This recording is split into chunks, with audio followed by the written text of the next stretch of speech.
Jim Kinker, lifetime resident of Dearborn County, utility superintendent of Township Water Corporation, where the declaratory resolution of the Dearborn County Redevelopment Commission establishing the Bright Economic Development Area and allocation area and all matters relating thereto. I'm deeply concerned, not only for Bright, but for this commission. I feel that there was a lot of incomplete information pertaining to the signings of this document. In the 15 pages of the development plan, it states all in here, and what I'd like to first state is that how nobody reached out to the critical infrastructure of the community. Nobody has been in contact with myself, but yet there are dollar figures put into this. So I feel that this incomplete information that was handed to you that you signed off on does not represent everything that should have taken place as far as statutory obligations or anything else along those lines. Becker, nobody from Dearborn County reached out. And with being critical infrastructure that serves that territory, I find that very neglectful to us citizens.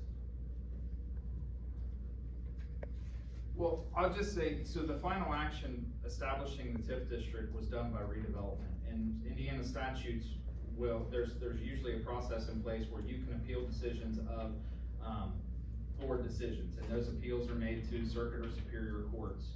So because that final action was taken by redevelopment, then it would be, if somebody doesn't believe that decision was appropriate or that the TIF should have been established, then it's incumbent on somebody that needs to file an appeal of that decision with either the circuit or superior court, which would require, I would recommend getting in touch with an attorney that has knowledge on property law, given that this is dealing with TIF, and with they met, what, last Tuesday? Yes. Okay, so that would be when whatever the time frame is, starts running. And what's the time frame? I don't know. I've never represented the redevelopment commission, so I'm just speaking in general terms. When board decisions are final and made, then there are statutory parameters in place for those decisions to be appealed. And that's what would need to happen if you believe this TIF shouldn't have been established. Right. So that is my belief, because I think that with the critical infrastructure and myself being deemed and responsible charge of the public health of my community, that I feel a lot of people overstep their bounds without even first contacting me or Township Water. One of our board members did bring this up at an earlier meeting this year, which the redevelopment commission still did not contact at this point. And then I go back to talking about critical infrastructure when we met at our office June 27th of 2023, Mr. Thatcher and Allen, we were both there, talking about all the damage to the critical infrastructure taking place in our community with the fiber install that was eating up all the county right-of-ways. Nothing was done about that. So I feel that the most critical infrastructure of this part of the community has been completely left out of this whole master plan that calls for coordination and everything else that's detailed in all these pages. Okay, first of all, there was some concern about it. We contacted Cincinnati-Bell and asked them to look into that issue. Okay. So we did act on it. So, and then secondly, if I'm not mistaken, Nicole, the time the letters go out, if there's something going on, letters go out to all the utility companies, the fire departments, and so on and so forth, that if there is a building that would impact infrastructure. When there's a specific request being made on a specific piece of property, through our department, those are requests, and I've spoken with, Mr. Kinker, in regards to trying to work with our department and the building department because of the lack of communication with contractors, to try to help with communication with them as well, to ensure that contractors are doing what they need to do with the water out there, as an overall thing. And bringing that to light, we have a gigantic building built on State Line Road right now with a suppression system hanging in that building, which is not connected to us. We had no intentions of putting fire lines down South State Line Road from Bright. Once again, that was nothing contacted on my end. They're waiting on that. Our engineers will not approve that until we have other stipulations met. And we all know the gigantic building we're talking about. And I don't know if that land was rezoned from still agriculture, still a pole barn permit, I don't know even what Which, took. I don't know which one. 23,383, I think it's the Madden Development barn right there. The pole barn? Yes, Yeah, no, there was no rezone involved with that. okay, so that's a business on agricultural land, There was no business approved. okay, so there's still stipulations, There's still stipulations out of our office on what that building can be used for as well. okay. Cause like I said, the building was big enough that it required a suppression system to be put inside that building. You know, not to our knowledge, once the building was built, it's all hanging in the ceiling, it is not connected to our water system. I've told them the time frame's probably gonna be well after March of next year before we can make a decision on that. So I'm seeing this trend that there's a lot of miscommunication when these plans are ironing out that we need communication for better development of our areas. Well, And I feel that not being contacted about anything. Well, it's my understanding that TIF isn't gonna impact the water company. They're not talking about building anything or expanding lines or anything like that. They're talking about fixing some roads, and they're talking about doing some, water issues, stormwater issues. Right. They're not talking about bringing in development or anything like that. That was Right. never part of the discussion. Part of If any of that were to come in, it would have to go through planning and zoning, and at that point, you would be notified. So when it talks about, I mean, Tri-Township Water is listed clearly in this document on here, talking about the infrastructure of the community, so that's where I'm kind of at a loss, because, you know, I could go through each and every page. And listing the utilities may be a statutory requirement that they have to put in there who provides what utilities. That may be in there because it's required to be in there. Yeah. Again, that's where I'm saying, I would reach out to, because this decision has been made by the redevelopment, and that's a final decision, what I would do, if I have grave concerns about the TIF being established, is I would immediately find an attorney that knows about TIF. Right, cause like I said, I was more concerned with the fact that you may have been given not all the information when we gave that approval for all these different departments that went through and created the TIF district up there. Not knowing capacities or anything else that we serve, but yet they moved this project forward and they've even put a dollar amount on that. So, that's what has drawn my concern, you know, being in responsible charge of my community and being left completely out of everything that's taken place up there. And I walked into an impromptu meeting, getting lunch at the Logan store. Mark Dole and David Deddens were meeting with two Bright locals in there. They pulled me into the conversation. The first thing I stated to them was my concern, why haven't I been contacted? I was not allowed to speak at the redevelopment commission meeting because it was not open to public comment, but I did speak afterwards and I stated my concern. So if you're saying that the legal option is the way to go, then I think that that's moving forward what we'll have to do, because I feel this is going to be detrimental impact on not only my responsibility of the community, but for the people that we serve.